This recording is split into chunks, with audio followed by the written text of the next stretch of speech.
ክርስቲያናችን ኦሪት ዘሌዋውያን ምዕራፍ 21 ቁጥር 13ን መሰረት በማድረግ ካህናትና ዲያቆናትን በቅድስናና በንጽህና ወይም በድንግልና የተወሰነች ሴት ማግባት እንዳለባቸው ታስተምራለች።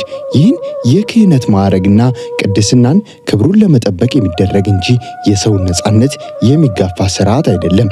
ጋብቻ በተክሊል የሚፈጸመው በቅዱስ ቁርባንና በጸሎት እንጂ በድግምት አይደለም።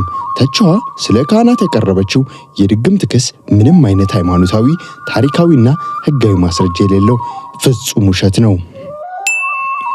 ሁለተኛው ነጥብ የጋብቻ ዕድሜና ፍትሐ ነገሥትን የተመለከተ ነው። ተቺዋ በአሁኑ ዘመን በኦርቶዶክስ ውስጥ ያሉ ሰዎችን ለመከላከል ሲባል የጋብቻ ስርዓቶች ይቀያየራሉ። ፍትሐ ነገሥት ደግሞ ከሮማውያን ከግሪካውያን ጣዖት አምላኪዎች የመጣ ነው የሚል የዋህነት የተሞላበት ክስ ሰንዝራለች። እውነታውን በመጀመሪያ ደረጃ ያለ ዕድሜ ጋብቻ ባህላዊ ማህበራዊ ችግር እንጂ የኦርቶዶክስ ሃይማኖት ዶግማ ወይም የማይቀየር መሰረተ እምነት አይደለም።